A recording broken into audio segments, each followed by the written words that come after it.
আসসালামু আলাইকুম। আমি ডক্টর ফাহাদ বলছি। আজকে 4টা টপিকস নিয়ে কথা বলবো মেডিকেল অ্যাডমিশন রিলেটেড।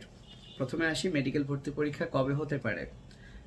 কোনো তারিখ নির্দিষ্ট হয় নাই, বাট আমার ধারণা, এটা আমি একদম আমার ধারণা থেকে বলছি, এবং কিছুটা উপরের পরিচিত কারো কাছ থেকে শোনা কথা, সম্ভাব্য তারিখ হতে পারে ডিসেম্বরের শেষ সপ্তাহ কিংবা জানুয়ারির প্রথম সপ্তাহ। এখন এটা চেঞ্জ হইতে পারে, তবে এই তারিখের মধ্যে যদি পরীক্ষা হয় তাহলে আমরা হাতে সময় পাচ্ছি পুরো সেপ্টেম্বর, অক্টোবর, নভেম্বর এবং ডিসেম্বরের প্রথম 3 সপ্তাহ। তাহলে সেই হিসেবে 4 মাসের কাছাকাছি। তো যদি আসলে আমরা 4 মাস সময় পাই বা 4 মাসের কাছাকাছি সময় পাই, তাহলে অবশ্যই আমাদেরকে সিলেবাসটা 3 মাসের মধ্যে শেষ করতে হবে, কারণ শেষের মাসটা রিভিশনের জন্য রাখতেই হবে, অন্তত 2বার রিভিশনের জন্য রাখতে হবে মিনিমাম। আচ্ছা, এখন আসি মেডিকেল প্রস্তুতি নিতে গেলে আসলে কোন বই পড়তে হবে। যে বই পড়েছ এতদিন সেই বইটাই পড়তে হবে। নতুন করে বই কিনে সেটা রিডিং দেওয়ার আসলে সময় সুযোগ নাই, বরং এমন কোনো যদি বই থাকে যেখানে অন্যান্য বইয়ের গুরুত্বপূর্ণ তথ্যগুলো আছে, তাহলে সেটা কেনা ভালো। অবশ্যই অবশ্যই বায়োলজির জন্য হাসান স্যার এবং উদ্ভিদ বিজ্ঞান এবং প্রাণীবিজ্ঞান আজমল স্যার। কোনো স্টুডেন্ট যদি এই দুইটা শেষ করতে না পারে, তার কখনোই উচিত হবে না এক্সট্রা কোনো কিছু পড়ার। কারণ হাসান স্যার, আজমল স্যার যদি খুব ভালো করে তার দখলে থাকে, তাহলে বায়োলজির 30টা প্রশ্নের মধ্যে আমার খুব বিশ্বাস 23-24টা তো এমনিতেই পারা যাবে। আর বাকি 5-6টা প্রশ্ন অন্য বই থেকে আসে। তো সেক্ষেত্রে অন্য বই পড়লেই যে সেটা কমন আসবে তা নয়, সবকিছু তো আসলে মনে রাখার একটা ব্যাপার থাকবে। তো কথা ওটাই, অনেকেই আছে তোমরা যে শর্ট সিলেবাসের বাইরে আসলে পড়ো নাই। সো এখন একটা খুব গুরুত্বপূর্ণ বিষয় যে তোমাকে শর্ট সিলেবাসের বাইরের গুলো পড়তে হবে। তো সেটা তো অন্তত আগে হাসান আজমল স্যার পড়তে হবে। তো পড়ার পাশাপাশি যদি অন্য বইয়ের গুরুত্বপূর্ণ তথ্য, যেটা আসলে না পড়লেই নয়, সেটা পড়তে হতে পারে, তাহলে উদ্ভিদ বিজ্ঞান হাসান স্যার, প্রাণীবিজ্ঞান আজমল স্যার এনাফ। এখন যারা আসলে এই দুইটা ভালো করে পড়ছো, তাদের জন্য কি করতে হবে? তারা উদ্ভিদ বিজ্ঞান সর্বোচ্চ আর 2টা বই পড়তে পারো, আব্দুল আলিম স্যার এবং Azibur sir. Abdul Alim sir, Azibur sir এই 2টা বইয়ের ফুল পড়তে হবে না, আবারও বলছি। খুব ভালো হয় যদি কোনো কোচিং সেন্টার, যদি কোনো প্রাইভেট সেন্টার প্রোভাইড করে আব্দুল আলিম স্যার এবং আজিবুর স্যারের দাগানো অংশ, যেটা হাসান স্যারের নাই, তাহলে এটা খুবই তোমার জন্য ভালো। তোমার অনেক সময় বাঁচবে তুমি শুধু ওইটুকু পড়তে পারলে। আর প্রাণীবিজ্ঞানের ক্ষেত্রে আমি বলবো আজমল স্যারের বাইরে আসলে পড়ার দরকার নেই। তারপরে অনেকে আব্দুল আলিম স্যার এবং কাজল ব্রাদার্স সাজেস্ট করে, বাট আমার কাছে মনে হয় যদি এক্সট্রা একটা পড়তে হয় আব্দুল আলিম স্যারটা পড়তে পারো প্রাণীবিজ্ঞানের বেলায়। ফিজিক্স কেমিস্ট্রি 2টা রাইটারের বই আমি পড়তে নিষেধ করব। ফিজিক্স মানে ইসাক স্যারের বই প্লাস অনুশীলনীর প্রশ্ন, এনাফ। আর কেমিস্ট্রি মানে হচ্ছে হাজারি স্যারের বই। যদি অন্য বই থেকে আসেও ভাই 1-2টা, সেটার জন্য আসলে এই যে আর একটা বই পড়তে হবে, এই টেনশন মাথায় নিলে আসলে কিছুই হবে না এই অল্প সময়ের মধ্যে, যদি আগে থেকে পড়া না থাকে। কারো সঞ্জিত কুমার গুহ স্যারের বই আগে থেকে পড়া আছে, ওয়েল, সে অবশ্যই এখন হাজারি স্যারের বই পড়বে, এবং তার জন্য কিন্তু বোনাস, কারণ আগে ওই বই পড়ছে, এখন সেটা পড়ছে। আর যারা হাজারি স্যার পড়ছো, তার হাজারি স্যারটাই পড়ো। আমার বিশ্বাস যে, আমার কাছে মনে হয়েছে যে দরকার নেই, 1-2টা প্রশ্ন যদি আসলে কঠিন হয়, আমার মনে হয় না যে অন্য বই পড়েও তুমি সেটা পারবা। বেসিক তোমাকে কাজে লাগাতে হবে। এই গেল বইয়ের কথা। এখন কোন প্রস্তুতি নেওয়াটা হচ্ছে সেফ, মেডিকেল, ইঞ্জিনিয়ারিং ওর ভার্সিটি? সবসময় মেডিকেল ভর্তি পরীক্ষা সবার আগে হয়। মেডিকেল ভর্তি পরীক্ষার আগে হয়তো বা 2-1টা পরীক্ষা হইতে পারে, বাট ইঞ্জিনিয়ারিং যে পরীক্ষাগুলো বা বিভিন্ন বড় বড় ভার্সিটির পরীক্ষাগুলো মেডিকেলের পরেই হয়। তো এই জন্য কোনো স্টুডেন্ট যদি মেডিকেল প্রস্তুতি নেয় এবং সে যদি চান্স না পায়, তাহলে তার হাতে কিন্তু মিনিমাম 1 মাসের মতো সময় থাকে, বা 15-20 দিন তো থাকে প্রস্তুতি নেওয়ার। ধরো সে কোনো কারণে মেডিকেলে চান্স পায়নি, ঢাকা ভার্সিটিতে পরীক্ষা দিতে চায়, সুবিধা হচ্ছে তার যদি বায়োলজি 4 সাবজেক্ট থাকে, ম্যাথ যদি তার 4 সাবজেক্ট থাকে, সে কিন্তু ঢাকা ভার্সিটিতে ম্যাথের পরিবর্তে ইংলিশ দিতে পারবে। এই ইংলিশ কিন্তু সে মেডিকেলের জন্য পড়ছে। আর যদি কোনো কারণে তার ম্যাথ মেইন সাবজেক্ট থাকে, বায়োলজি অপশনাল থাকে, তাহলে তাকে ম্যাথ নিতেই হবে।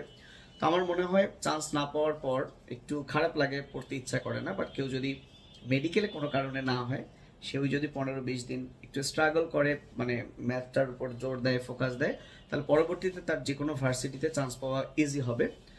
বুয়েটে চান্স পাওয়া হয়তো বা টাফ হলেও হতে পারে, কিন্তু রুয়েট, কুয়েট, চুয়েটও কিন্তু তার জন্য সহজ হবে, কারণ ভার্সিটির যে ম্যাথ এবং রুয়েট, কুয়েট, চুয়েটের সব এমসিকিউ টাইপের ম্যাথ। বাট বুয়েটে যেহেতু একটা রিটেন থাকে, এবং এখানে সময়টা খুবই গুরুত্বপূর্ণ, কোন সময়ের মধ্যে আমি কতটুকু আনসার করবে, এই প্র্যাকটিসটা আসলে 3 মাস থেকে না করে ধরো আর 1-1.5 মাস পর বুয়েট পরীক্ষা, তখন একটু টাফ হয়ে যায়।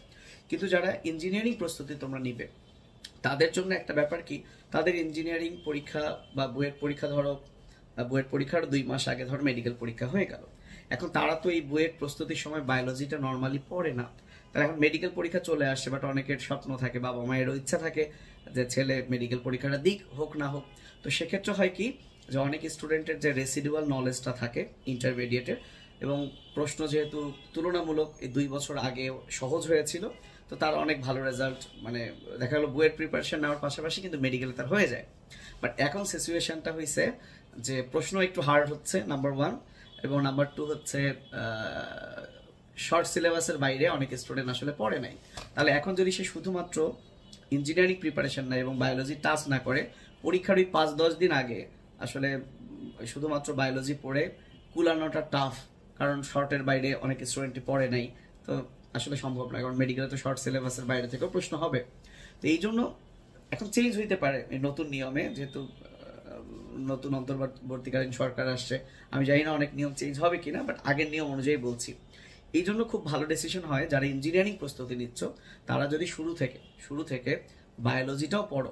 যেমন অনেক প্রতিষ্ঠান আছে ইঞ্জিনিয়ারিং প্লাস বায়োলজি থাকে, তো সেক্ষেত্রে অবশ্যই একটা অসুবিধা হয়, যেমন হয়তোবা কোনো কোচিং সেন্টারে ইঞ্জিনিয়ারিংয়ের সাথে সপ্তাহে 1 দিন করে বায়োলজি পড়ায়, এবং সর্বমোট মনে হয় 8টা ক্লাস নিবে, হয়তোবা 6-7 হাজার টাকা এরকম কিছু একটা হইতে পারে।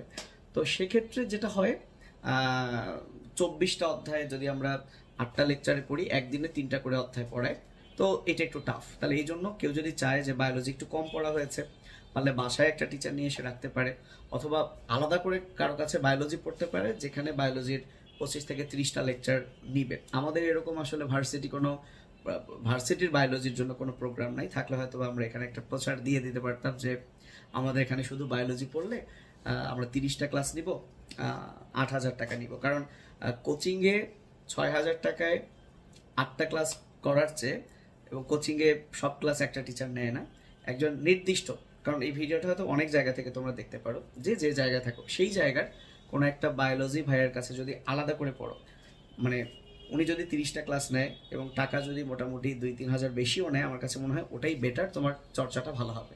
তুমি একটা ইঞ্জিনিয়ারিং কোচিংয়ে ফুলি ইঞ্জিনিয়ারিং প্রিপারেশনটা ফোকাস দাও, আর বায়োলজিটা ওইটা আলাদা করে পড়তে পারো। সো আমরা একবার ভেবেছিলাম যে আমরা হয়তো বা পুরো বায়োলজিটা 8,000 টাকায় পড়িয়ে দিব, মোটামুটি 25 থেকে 30টা ক্লাস দিব, পরীক্ষা তো এভরিডে থাকবে, কিন্তু আমরা আসলে টাইম বের করতে পারি নাই। একবার ভেবেছিলাম যে 2 দিন অন্তত টাইম বের করব, অনেকেই রিকোয়েস্ট করছিলেন, কারণ আমাদের মেডিকেল বায়োলজির প্রোগ্রাম সাথে সাধারণ জ্ঞান ইংলিশ থাকে, যেখানে 15,000 টাকা আমরা নেই, বায়োলজি জিকে ইংলিশ 3টা সাবজেক্ট নিলে আমরা 15,000 নিই। তো ওই ব্যাচে যদি আমরা ভার্সিটির গুলোকে অ্যাড করি, 2টা সমস্যা, ভার্সিটিতে কিছু স্পেসিফিক ব্যাপার আছে যেগুলো আসলে ভার্সিটির বেলায় তো আবার শর্ট সিলেবাস আছে, শর্টের বাইরের গুলো তো নাই, ভার্সিটিতে আবার কম পড়তে হয়। আচ্ছা, আমি মেডিকেল থেকে একটু ভার্সিটিতে শিফট করলাম, মানে অনেক স্টুডেন্ট আছে যে ইঞ্জিনিয়ারিং না হলে তারা অন্তত ঢাকা ভার্সিটিতে চান্স পেতে চায়। তো সেক্ষেত্রে ওই যে ইঞ্জিনিয়ারিং প্লাস বায়োলজিটা যদি কেউ পড়ে, এটা একটু বলে রাখি, আমি আসলে খেয়ে হারিয়ে ফেলবো। এখন যেটা হয়েছে, ইঞ্জিনিয়ারিং এর সাথে যে বায়োলজিটা, ওই বায়োলজিতে কিন্তু মেডিকেলের জন্য ফুল সিলেবাস পড়াবে কিনা এটা একটা কিন্তু ইস্যু। অনেক কোচিং ইঞ্জিনিয়ারিং প্লাস বায়োলজি, মানে ওই ইঞ্জিনিয়ারিং না হলে তার যাতে ভার্সিটিতে হয়, আর ভার্সিটির বায়োলজিতে তো শর্ট সিলেবাস, কি বলে শর্ট সিলেবাস, ধরো হ্যাঁ শর্ট সিলেবাসের বাইরে তো নাই। তো সেক্ষেত্রে তুমি যদি শর্ট সিলেবাসের বাইরে না পড়ো, তাহলে ইঞ্জিনিয়ারিং প্রস্তুতি নিয়ে তোমার তো মেডিকেলটা একটু টাফ। এই কারণে আসলে যারা শর্ট সিলেবাসের বাইরে পড়ো নাই, হয় তাদেরকে অনলাইন বিভিন্ন ফ্রি ক্লাস যদি থাকে সেখান থেকে শিখে নেওয়া, অথবা যদি পাশাপাশি টাইম পাও, অথবা তুমি যে এলাকায় থাকো সেই এলাকায় যদি কেউ শুধু বায়োলজির এরকম একটা সার্ভিস দেয়, তাহলে আমার কাছে মনে হয় সেটা পড়া বেটার। ওকে, অনেক কথা বললাম। এই হচ্ছে তোমার প্রস্তুতি হইতে পারে। যেমন দেখো, এখনো কৃষি ভার্সিটি পরীক্ষা আগের বছর হয় নাই, তার মানে কৃষি বা এই পরীক্ষাগুলো অনেক পরে হয়। তার মানে তোমার একটা লং টার্ম কিন্তু পড়াশোনা করতে হবে। ব্যাপারটা হচ্ছে একটা যুদ্ধ। নর্মালি কি হয় যে দৌড়াতে দৌড়াতে অনেকে হেরে যায়, সে থেমে যায়, কিন্তু এখানে দৌড়াতে দৌড়াতে তুমি জয়ী হয়ে থেমে যাবা। অর্থাৎ তুমি দৌড়ানো শুরু করছো, তুমি মেডিকেলের চান্স পেয়ে গেছো, মানে তুমি থেমে যাও। অনেকেই তারপরে পরীক্ষা দেয় থেমে গেল, মানে তোমার জার্নি শেষ। তারপরে যতক্ষণ না কোথাও চান্স হচ্ছে ততক্ষণ কিন্তু দৌড় চলতেই থাকে, দৌড় চলতেই থাকে। যেমন দেখো যারা 23 ব্যাচ, তাদের দৌড় কিন্তু এখনো শেষ হয় নাই। তারা এখনো অনেকেই আছে যারা কৃষি ভার্সিটির কৃষি গুচ্ছের পরীক্ষার জন্য অপেক্ষা করছে, বুঝতে পারছো? তার মানে কতদিন ধরে তারা অপেক্ষায় আছে। তো তোমাদেরও হয়তো বা এরকম অপেক্ষা করতে হইতে পারে। তো আমার কাছে মনে হয় যে কোনটাতে সুবিধা বেশি এটার চেয়ে আগে মনস্থির করো যে তুমি ডাক্তার হতে চাও কিনা। তুমি যদি ডাক্তার হতে চাও অবশ্যই মেডিকেল কোচিং করো, তবে মেডিকেলে চান্স না হলে পরবর্তীতে সময় আছে যেটা তুমি কোপ আপ করতে পারবা। কিন্তু ইঞ্জিনিয়ারিং প্রস্তুতি নিলে হয় কি, বুয়েটের পরীক্ষার আগেই অনেকগুলো পরীক্ষা হয়ে যায় যেখানে বায়োলজি আছে। তো তারা যদি আগে থেকে বায়োলজি না পড়ে, এগুলো মিস হয়ে গেলে তখন তার ওই আশা ভরসা বুয়েটই থাকে। আর সেটা না হলে তো একটু ভালো প্রিপারেশন নিলে আমি দেখেছি বুয়েটে না হলে রুয়েট কুয়েট চুয়েট হয়ে যায়। তো সবার জন্য শুভকামনা। দেন আরও যদি কারো কোনো প্রশ্ন থাকে কমেন্টসে জানিয়ে দাও, আমি চেষ্টা করবো রিপ্লাই দেওয়ার। ভালো থেকো, আল্লাহ হাফেজ, আসসালামু আলাইকুম।